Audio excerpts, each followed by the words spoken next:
Hello everyone, today I want to tell you some amazing abandoned places around the world that are eerily beautiful. This isn't a picture of post-apocalyptic Paris, it's China's Tandicheng district, a miniature replica of France's capital located about 40 minutes away from Hangzhou. The ambitious real estate development was built in 2007, complete with its own Champs-Élysées and 300 feet Eiffel Tower. Unfortunately, China's attempt to recreate the City of Light ended up being more creepy than romantic, as if the real Paris suddenly entered the upside down. Only a couple thousand residents remain, and the streets are typically empty, save for the occasional bridal party posing for faux Parisian wedding photos. Jeraja, Indonesia. If you ever find yourself in the jungles of central Java, you might stumble upon a dilapidated church that's equal parts awesome and confusing. Jeraja, also known as the Chicken Church. The church opened its doors in the 1990s, serving as both a rehab center and place of worship for all religions. Unfortunately, construction costs soon became too high in the project, and building were abandoned in 2000.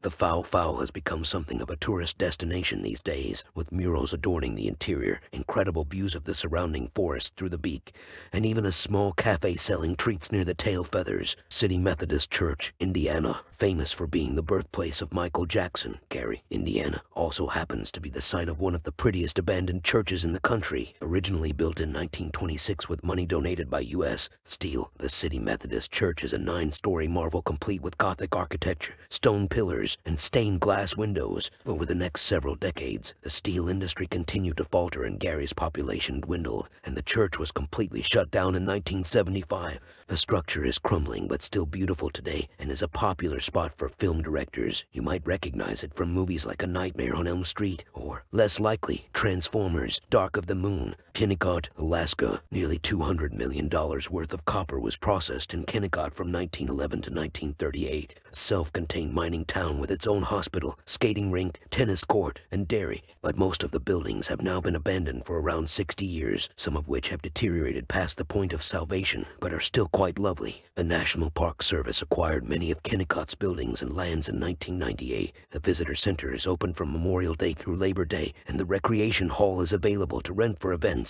Marco Island Dome Homes, Florida. If Luke Skywalker lived in Florida, you could probably find him meditating in one of the dome homes off the tip of Marco Island. The alien-looking houses were actually the brainchild of a retired oil tycoon who built the structures in 1981 to be an eco-friendly vacation home for his family. But Florida will be Florida, and harsh weather and eroding shorelines surrounded the dome homes with water and rendered them unlivable. There's no plan to try to reoccupy the futuristic buildings, but it sure is fun to make up legends about where they came from and what purpose they serve. The Stonehenge of southern Florida, if you will.